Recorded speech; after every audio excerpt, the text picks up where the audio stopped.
Bom, falar da era Vargas. Primeira coisa e fundamental que a gente precisa lembrar da era Vargas é que, sim, faz diferença o momento da era Vargas que a gente está falando.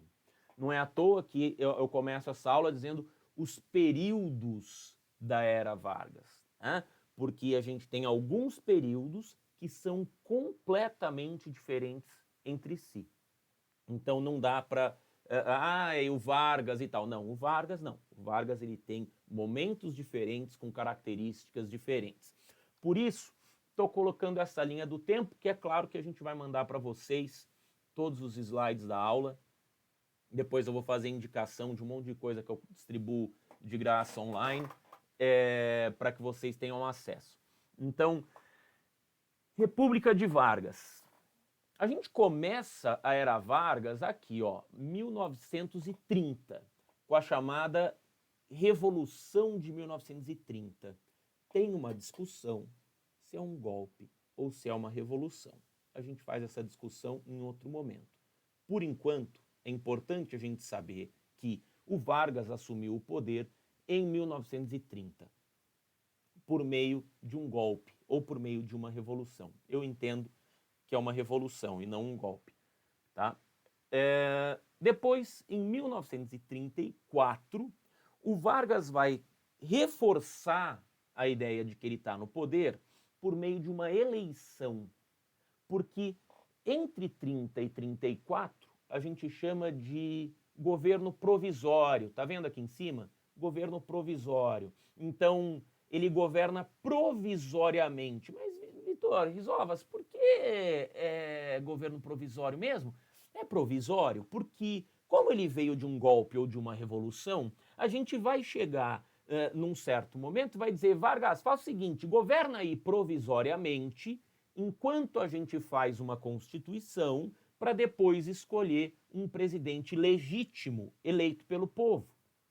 Daí o Vargas fala, tá bom, então o governo. E aí ele vai ficar provisoriamente no poder.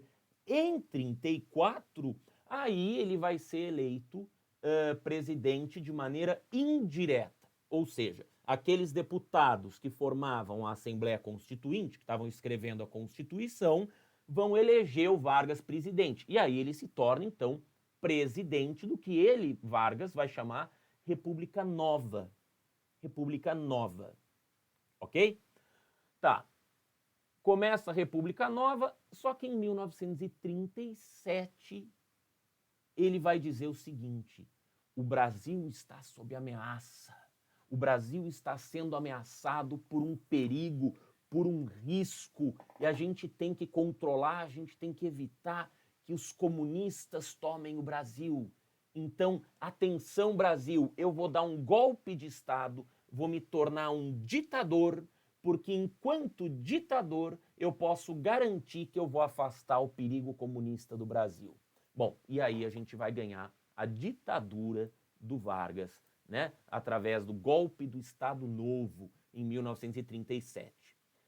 Esse golpe de Estado, que coloca o Estado Novo, vai fazer com que o Vargas se torne presidente entre 37 e 45, ou seja, 1937 e 1945, como um presidente ditatorial. Ou seja, ele é o ditador do Brasil. Fecha tudo, censura, né? Começa a ter censura, não tem mais Câmara dos Deputados, não tem mais nada. Ele, vice-presidente, também não tinha.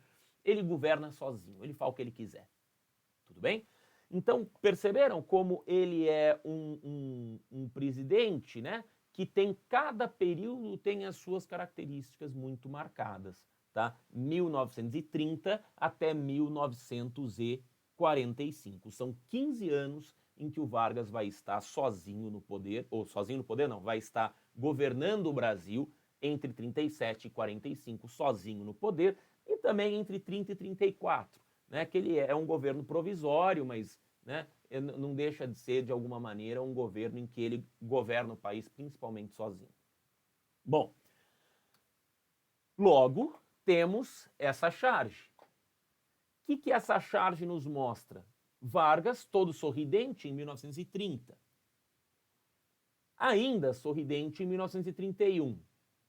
Ele já com uma carinha meio que de não gostei, em 1932, porque em 32 a gente tem uma revolução aqui em São Paulo, que dá o nosso feriado de 9 de julho, né, que a gente nem comemora porque nem perde aula, né?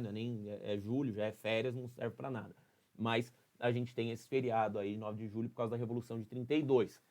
Em 33 e 34 ele está sorrindo, 35 ele também está um pouco feliz, só que em 36 aparece uma lei de segurança nacional que ele já começa a ficar mais bravinho, mais rangendo os dentes, mais insatisfeito. Está vendo como a cara dele mudou ali, né? E para finalmente, em 1937, se mostrar enfesado, se mostrar bravo, né? Porque começa a ditadura. Tá? Então dá para perceber esses movimentos. O autor, Belo Monte, o autor da charge, Belo Monte, fez uma leitura muito atenta do que estava acontecendo, né, e do começo da ditadura. Tá. Mas quais as características do governo Vargas, então? O que a gente pode falar do governo Vargas no período provisório? Tá dando para ler? Comenta aqui para mim, fala para mim se está dando para ler. Sim? Então ótimo, maravilha. Depois eu vou mandar tudo, então não precisa sair copiando, você pode pegar esse material. Bom, período provisório. O Vargas, no período provisório, como a gente não tem uma Câmara dos Deputados, um Senado, ele vai governar por decretos-lei. Ou seja, qual que é a nossa situação aqui? Sempre que a gente tem uma revolução, sempre que a gente tem um golpe de Estado, sempre que a gente tem uma ruptura constitucional, a gente precisa lembrar que precisa ser feita a lei, né? Não dá para ter um vazio de poder, não dá para você fazer um golpe de Estado e falar assim, galera, vai vivendo aí, né? Vai vivendo aí, toca o barco aí, a gente vai fazer as leis, a gente vai escrever a Constituição, a gente vai escrever as regras, depois a gente fala. Não dá para fazer isso, né? Não dá para fazer isso. Então, o que precisa ser feito? A gente precisa construir as leis enquanto a Constituição está sendo feita.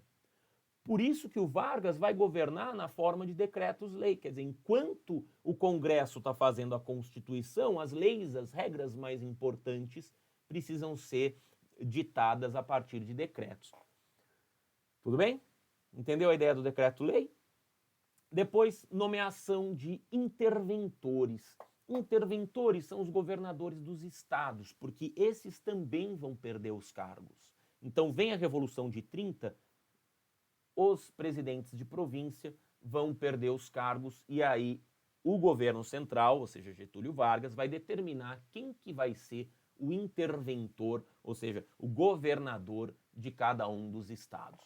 Depois, atrelamento de sindicatos. E aqui é muito importante que a gente perceba o seguinte: quando eu falo de sindicato, eu estou falando de uma forma de organização dos operários, né? Uma forma de organização dos trabalhadores, para que eles tenham uma representatividade junto ao governo. Então você pega lá os trabalhadores, os professores, né? Vou falar do meu sindicato. Você pega lá os trabalhadores, você pega os professores. Esses professores vão se organizar dentro de um sindicato. Vão discutir o que é bom, o que é ruim, o que eles querem, o que eles não querem. E o sindicato vai levar para o país, vai levar para o governo, né? Vai levar suas queixas para o Estado, para os deputados, né? Para os prefeitos, para os governadores, para o presidente, para todo mundo, o que os professores gostariam que acontecesse.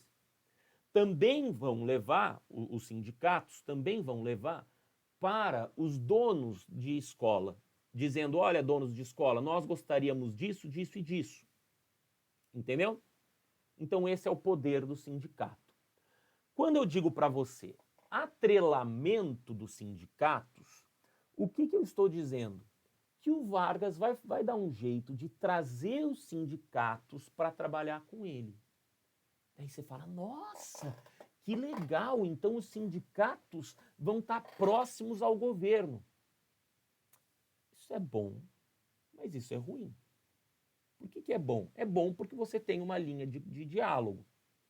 Mas é ruim porque vai aparecer no sindicato uma forma de fiscalização interna e de pessoas que deduram o que o sindicato está fazendo para o presidente.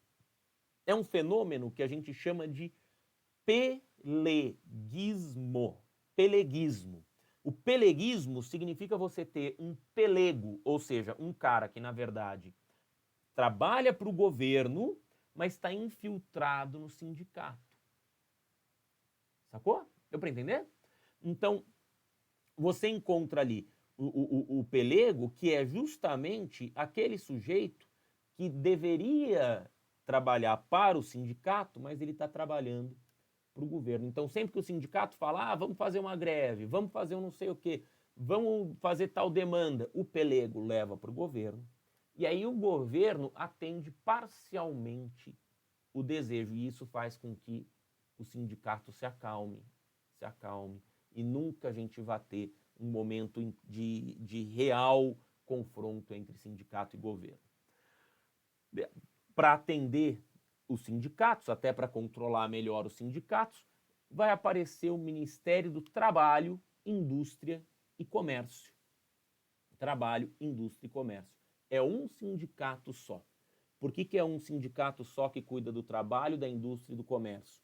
Porque eu quero fazer com que essas questões não sejam vistas como oposição, né? O dono da fábrica contra o trabalhador. Eu vou dizer, não, o interesse do Brasil é um só. Né? O interesse do trabalhador é o interesse do dono da fábrica. Né? A gente pode misturar, né? É tudo uma coisa só. E não é exatamente assim, mas é assim que o Vargas vai querer que as pessoas pensem. Então imagina lá, você com os seus interesses na escola, né? E aí você ter sempre a presença do coordenador da escola em todas as reuniões que nós vamos. Seria mais ou menos como colocar o coordenador da escola no grupo de WhatsApp da sala. Entendeu? Imagina como ia ficar gostoso conversar. Né? Você provavelmente ia criar um outro grupo excluindo o coordenador do seu grupo de WhatsApp. Por fim, criação de leis trabalhistas. Por que criação de leis trabalhistas? Porque entre 1900 e 1930, o Brasil passou por um processo de industrialização muito rápido. A gente começou a ter muitos operários, muitos trabalhadores das fábricas, as cidades cresceram demais e a gente não tinha praticamente legislação trabalhista nenhuma. Então, o que precisa ser feito? Precisam ser criadas leis trabalhistas. Qual que é a função da lei trabalhista? É impor um limite, por exemplo, para a quantidade de horas que alguém pode trabalhar num dia. É colocar, por exemplo, um salário mínimo, quer dizer, você não pode contratar ninguém para trabalhar 8 horas por dia pagando menos do que determinado valor. Tá? Também aposentadoria, porque senão como é que faz? Você vai trabalhar até o último dia da sua vida? Senão você vai passar fome. Né? Direito a férias, quer dizer, você ter o direito de depois de 365 dias trabalhados, você ter 30 dias de férias. Né? Então essa é a ideia do Vargas, são essas as leis que ele vai criando. Tá? Observa que a gente está num ambiente em que o Vargas diminui, né, a tensão entre donos dos meios de produção, entre proprietários de fábrica e trabalhadores. Por que isso precisa ser feito? Porque entre 1917 e 1930, muitas greves aconteceram no Brasil e a tensão social era muito grande. Tudo bem? Tranquilo?